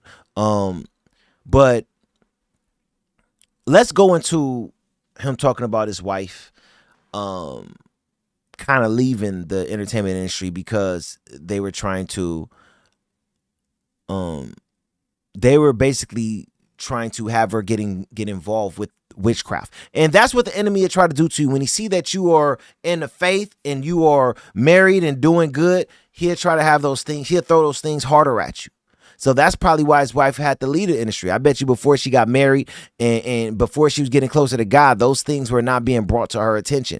But guess what? After she get married, she with Rotimi. They doing great. They probably serving God. Now you got those people in the higher ups that are strongly in witchcraft, strongly serving the devil. You got these people now really coming at you even harder because the devil don't like that. The enemy do not like when you serving God. He trying to get you to come back over to that side where he's at. So this is why I probably got too much to where she had to leave. But I'll say this. There's a reason why I believe everything Rotimi is saying. For one, I'm a Christian and I understand these things happen. And the industry is a very demonic industry, right? This is why I stay independent. Anything I do is independent. I don't need your deal. I don't want your deal. If I feel like this platform is good for a partnership, I will do that. But I'm not going to get into the industry to where, you know, now they want me to do this and do that. No, I've never done it. Why am I going to do it now? At the age I am, like why? No, I'm not doing it. Right. So I believe him. And I want to say this. I never went as far as Rotimi in the industry, and got involved in a system like that, because like I said, I did everything independently, right? Everything. But I did deal with the situation where when I was working on a music deal at around 23, 24 years old, I was asked to do things that were behind closed doors and not acceptable. I was definitely asked to do things. I don't need to go into depth about that right now. This is not the time or the place. If y'all want me to talk about it later, if y'all haven't saw my podcast where I was talking about it, I'll talk about it. I don't mind. I talk about it very openly. I even say the label that tried to get me to do certain things. I named the label too before, so I don't care. I'm not afraid of none of that. I just wanted to let you all know that I've dealt with something that was not acceptable. And after I disagreed with what they wanted me to do, my manager let me go, and the label pulled the deal off the table. At that time, it sucked because it felt like after that happened, I just lost everything. I had to build myself back up. But, at that time, I wasn't saved at that time. But because I grew up in a church house, I knew what was right and what was wrong. And I knew that was not my style. It wasn't me. It was just pure evil and devilish, what they wanted me to do. So when Rotimi says there is witchcraft in the industry, I definitely believe him. I just hope that now with him addressing it, he remove himself from that, industry system. It's and go more independent. God is always going to show you the way. So I hope that if God create that lane for him to where he see, hey, it's going to be a lot of work I got to put in, right? But I'm going to take that road of being a part of more independent projects and films. I may not be able to make 10 million a year, but I can still make $1 million, $2 million a year, right? With my talents. I hope that he focus on that and take that direction. I really do. I really do. Because you cannot be around all of that when it don't represent the faith, especially if that's what you representing. You know what I'm saying? Exodus 20, what does it say? You shall not have no other gods before me. I'm the only God. I'm the one and the only, the truth. There shall not be no other gods before me. So being in an industry where people is worshiping other gods and calling themselves gods, why you want to be a part of a system like that? I'm not saying that you can't work and maneuver in a place to where there's a lot of devils and creatures and false gods. I'm not saying that you cannot work among certain things. I'm saying don't be a part of those systems. You could be in the movie industry or music industry and be a part of independent projects that serve God. I mean, think about it. There's a lot of gospel singers. They're in the industry, man. Lecrae and all of them. Yolanda Adams, they're in the industry. So they're amongst all of that. But that don't mean that they're caught up in those systems. You get what I'm saying? So I just hope that Rotimi is also going into that direction and not being a part of something saying, well, you know what, I just keep my distance, but he's in those systems. Because, if you leave those doors open, you're not God. It's, those, the devil, if you especially if your faith not strong enough, the devil could draw you closer and nearer to him to where it is hard to turn back around. Right?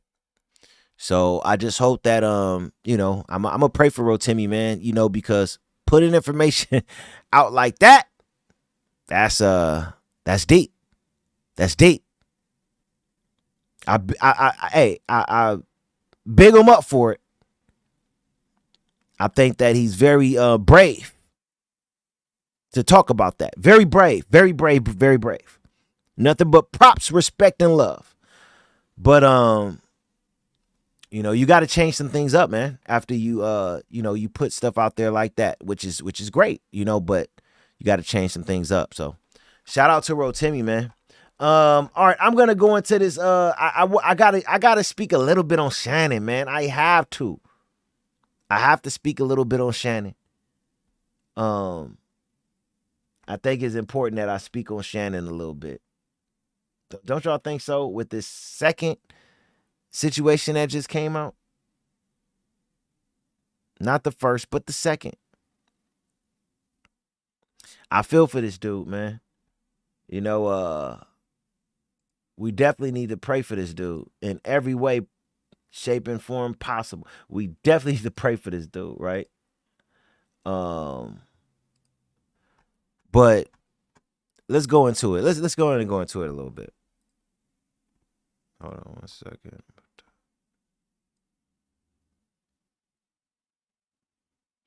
At the what about the country version of Shannon Sharpe? Okay. All right, man. Let's go to it a little bit. So we got Shannon Sharpe.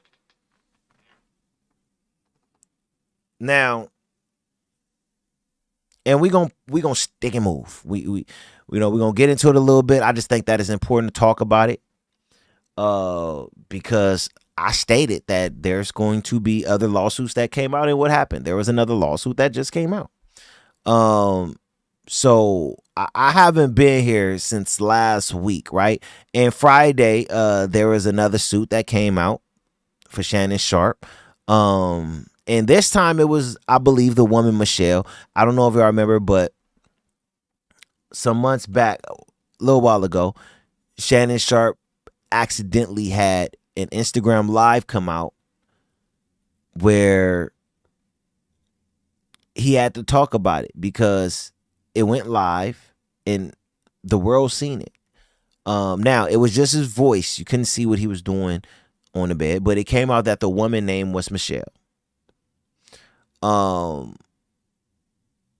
So time goes on. This lawsuit come out on this, the first lawsuit come out against Shannon Sharpe. And next thing you know, a second one come out from this woman who was on the Instagram live with him, who go by the name of Michelle. So what I want to do right now is read some of his article. I'm not even going to make it bigger. Let me just read a little bit of it so we can talk about it. So Shannon Sharpe was accused of raping a second woman and even threatening to ruin her life in a separate lawsuit. The U.S. Sun has obtained a copy of the ongoing lawsuit filed by Shannon's former girlfriend, Michelle Bundy Evans, who accused the former NFL star of sexually assaulting her. So we see it's Michelle. This is Michelle. What's up with Shannon and these white girls, boy? This dude is just like sprung on these white girls. Like, come on. Like, you only doing it to yourself. You like, what, 58, 68? Shannon Sharpe. And mess with all these really young white girls. Well, she's a little older. She may be in her 40s. She looked like late 30s, 40s. The other girl was 19 when he was messing with her. I think 21 now. But this woman looked still fairly young, way younger than he is. Hey, come on, bro. Like this is what men gotta understand. Like, I'm not saying that she the most beautiful woman on this planet Earth. I'm not saying that. But Shannon Sharpe, this woman in real life do not want you. Like, men need to start being honest with themselves who got a little something. The majority of these women that you are choosing, men, when you got something, they don't want you in real life. They don't want you. They wouldn't touch you. They would look at you and say, in real life. Like, I'm just being honest, man. It's like you gotta tell men the truth, because you see all these situations that men get into, and it's like, dude, you really thought that this woman loved you? Like, are you serious? Like, come on. You know when Shannon Sharpe said at one point in time, I'm not gonna date my age, I'm gonna date my wage. All right, were you dating your wage and your wage got you caught up in these lawsuits, brother? Now what? This is for you. You wanted to date your wage, here you go. It comes with it. Packaged up and everything. Delivered straight to your door, brother. You're dating your wage. Michelle got you in court now. There you go. Michelle Evans alleged in an ongoing lawsuit that Sharpe raped her in 2010 and said she has continued to slander her in the years since. See, and that's why I say, look, we know it's full of crap because he just did an Instagram. The Instagram video came out to where he was messing with her. Why they got this picture of some feet on my thing? That's why I got to read this really quick. Sometimes these articles, man, it's just like stuff you do not want to see. Let me do this really quick. I don't know if y'all know, but I got a thing for feet. I don't want to be looking at feet and stuff like that. I'm like serious about that. Yeah, it may not be as serious to y'all, but I'm not big on looking at feet.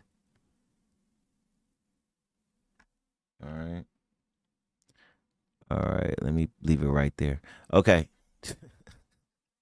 I'm serious as a heartbeat, man. I don't like looking at feet all up in my face and all that. Now, like, you got that pretty feet. I like for you to have pretty feet, you know, but I don't want to be looking at like a picture of feet while I'm trying to read. You get what I'm saying? I don't know. It's just a pet peeve. All right. Sharpe 56 is currently facing a separate lawsuit filed by a woman under the alias of Jane Doe, who claimed he raped her when she tried to end their relationship in 2024. He has denied the allegations and the case is ongoing. However, he did step away from his ESPN job on Thursday, insisting he will return at the start of the NFL preseason. In Evans' lawsuit against the NFL, she turned sports host and podcast juggernaut, which was filed in late 2023. She made a slew of frightening claims against Sharpe about the alleged 2010 incident. Evans took out a restraining order against Sharpe, which she would later drop, a decision she elaborated on in a conversation with the U.S. Sun. Oh my goodness, man. You know, the crazy thing about this situation is like, I'm like, this is the girl, bro, this is the same girl who you was caught with on an Instagram live. You was caught having sex with this girl. And now she's suing you. Like I see, this is the crazy thing about this situation too with Shannon Sharpe, right? This is the crazy thing too. Allegedly, she did a suit on him before. Allegedly. This Instagram video, this Instagram live came out last year, the end of last year, around October, November. But allegedly, the word is she did file something against him before. Why, if this happened, it's all allegedly, but if this happened, why are you messing with a woman who tried to put a case against you? I don't even care if she canceled it. I don't care if she dropped it. Why are you with the woman who put a case on you? Look, man, see.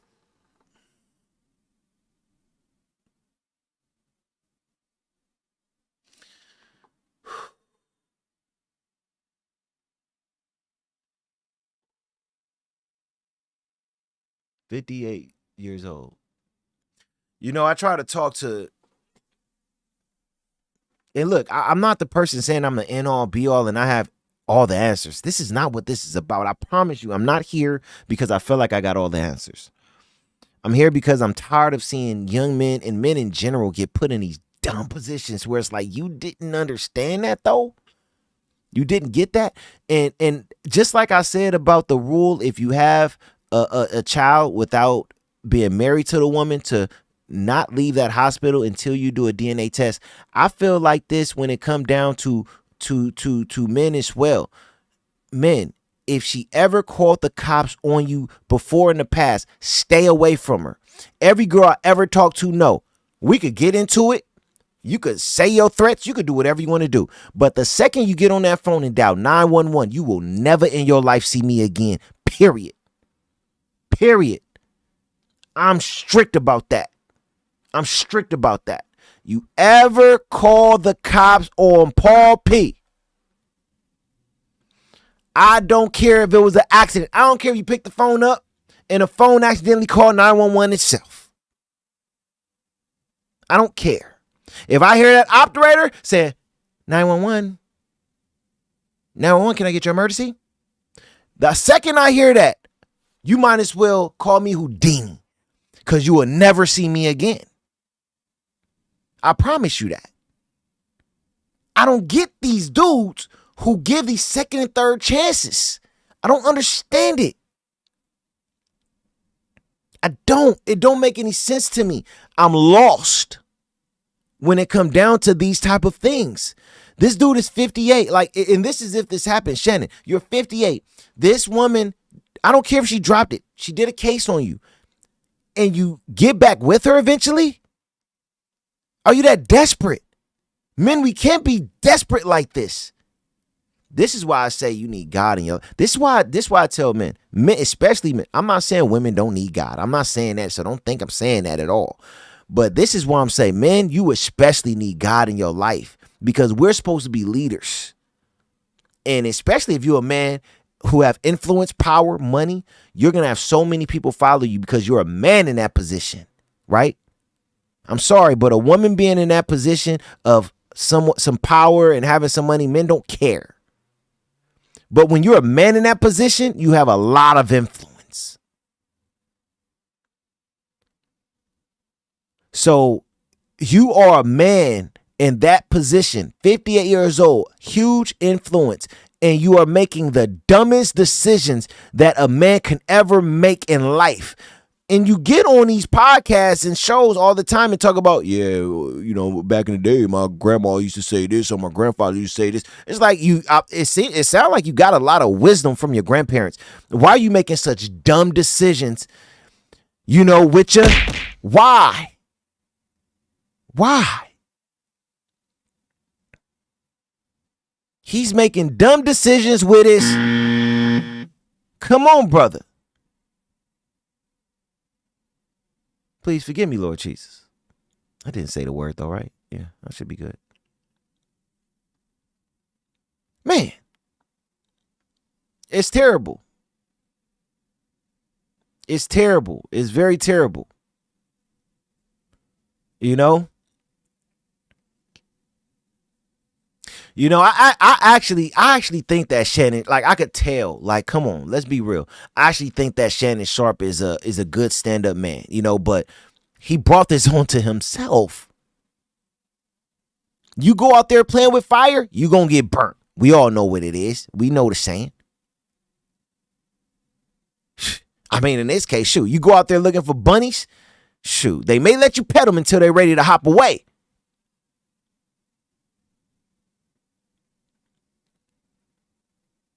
Period.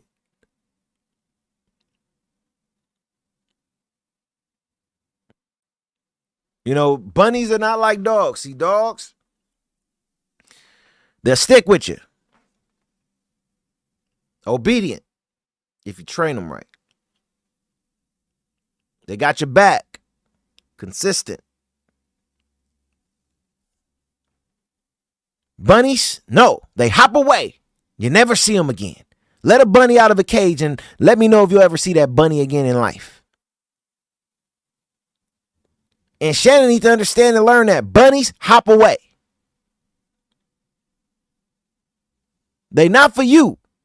Let bunnies be with other bunnies. Am I losing y'all? Oh, man. But at the end of the day, Shannon put his own self in this position, man. He put himself in a position that he don't know how to play. Period. He did this. Think about if Allen Iverson was trying to play Shaq position. Man, he gonna get smashed like a bug. Come on.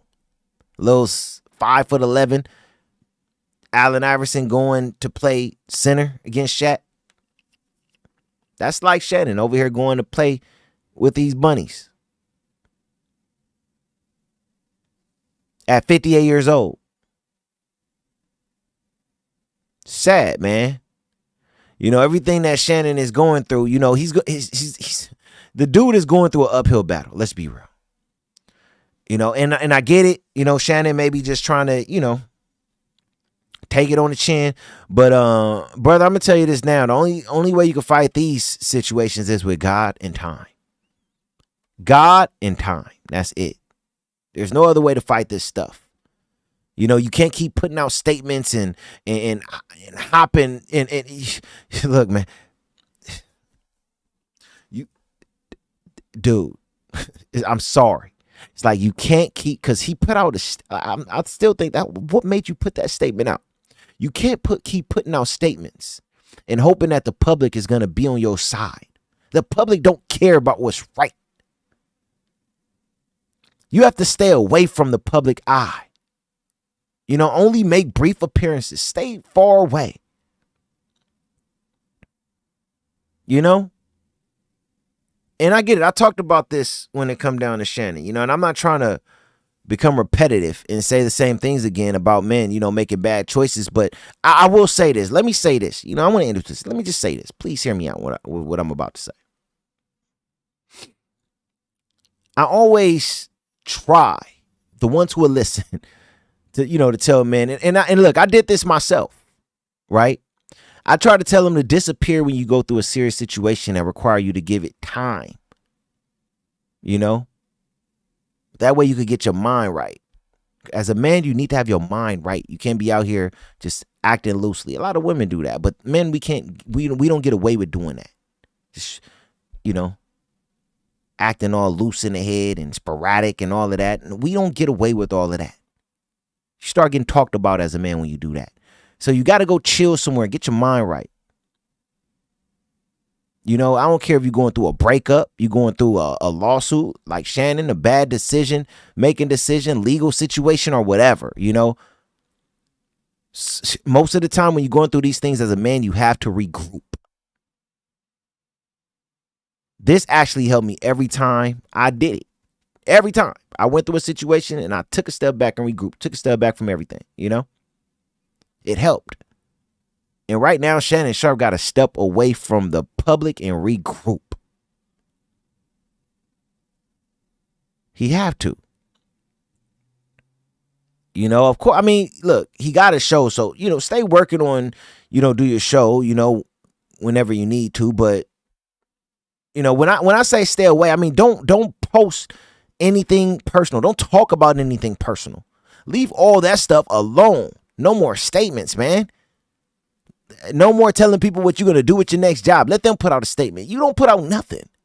Don't talk about anything personal. Don't give people a reason to judge something in your personal life. That's what you don't want to do. Just go to work, do your show, you know, and after the camera go off, stay away. Outside of that, man, shoot, get on your knees and pray every day because you're going to need God. You're going to need God. But leave the statements alone, man. In time, the truth is always revealed, no matter what. It is always revealed. But you're going to have to ride this one out quietly and privately, brother. Period. You're going to have to ride this one out, Shannon. It is what it is. It is what it is. I like that. I was even going to really read no more of the chat, but I'll check. Let me read. Let me see. What was Ava over here saying? And Shannon doesn't listen to Jesus. What makes y'all think he going to listen to Monique or Cat Williams? Well, forget Monique and Cat Williams. No disrespect, but Jesus is the only one that he should be listening to. Monique and Cat Williams are a human being like him who has made mistakes in their life as well. So, you know, I hope he get that right. Mason Williams, look, so many of these black men are hard-headed and argumentative. Make whatever decision you want and don't cry about the consequences. Hey, that's what I was talking about earlier. No need to cry about it. Keep it pushing, man. Optimistic James, in my Shedeur imitation ego, they should have made me Mr. Irrelevant. Optimistic, you always got something to say that you got. I always got to think about something that you say. I always appreciate you though, brother. All right, man, you preached. Lucas Davis, I'm forwarding this to my son. Hey, man, you preached a whole sermon. Oh wow, appreciate you, Lucas. I wasn't even doing this trying to preach. I'm just, you know, trying to put a message out there, man, that can help others grow. You know, that's it. I look for messages every day. This is the thing, though, too, man. I just want to say this before I get out of here. I don't never want anyone to ever watch my podcast and think that I'm out here just trying to act like I know it all or I have all the wisdom in the world. Never. I want to let y'all know this right now. I'm seeking as much wisdom as I could gain. I know very, very little. I don't know much because there's so much more room for me to grow. I may know 2% and I'm trying to gain 98% more wisdom. So I'm never saying things because I think that I know it all. I always just say whatever information I got, I want to put out there to others because it could possibly and potentially help others. And every day I'm going to continue to seek wisdom myself. I'm going to continue to seek the right message myself. I'm going to continue to read and grow and learn myself. So whatever I learn, I'm going to give it to y'all. Every day I'm going to go learn and I'm going to give it to y'all. It doesn't mean that I know it all, but I'm going to give y'all whatever information I got. So anytime I see something like that, I appreciate it. I love y'all from the bottom of my heart. Thank you so much for just like rocking with your boy. Because I said this before, I would do this if it was only 2 of y'all watching. I promise I did it before. When I first started this channel, I really would put up lives. In fact, I stopped doing lives and was putting up unlisted videos because anytime I did a live, I would only have like maybe 0 to 1 person watching the live. Right. And look, I'm 2 years in. I still don't got a large amount of people who watching on an everyday basis, but I don't do it for the base of people who's watching. I do it for the ones who like, hey, it's something that I could gain out of this or something I could gain from this dude. So let me check him out. He talking about something that I may be able to get something from today. I do it for that. You know? I've never been a one to want to hold stuff in. I've always been a team player, team person. You know, want to do things not just for myself, but for everybody. I put myself last. I put y'all first. You know? So I appreciate the ones who recognize that, and we're going to keep it pushing, man. My goal is to get to where Monday through Friday I could do this. That's my goal. It's hard right now to do that, but that's my goal. You know, but we going no matter what, we're going to keep pushing, and our next show today's Tuesday. I'll try to do another one Thursday. All right. And everybody who watch, hey, invite someone else out to check out the next show, man. When y'all see a live posted, invite someone else out, man. The more I see y'all come back and watch and participate, the more I try my best to just keep shows rolling and keep doing more. So, all right, man. I really appreciate all of you, man. I love all of you all. Keep checking the channel out. We got some things coming, some amazing things coming, man. And I got some interviews, man, that are coming, right? Just keep watching. All right, it's your boy Paul P. I love you all.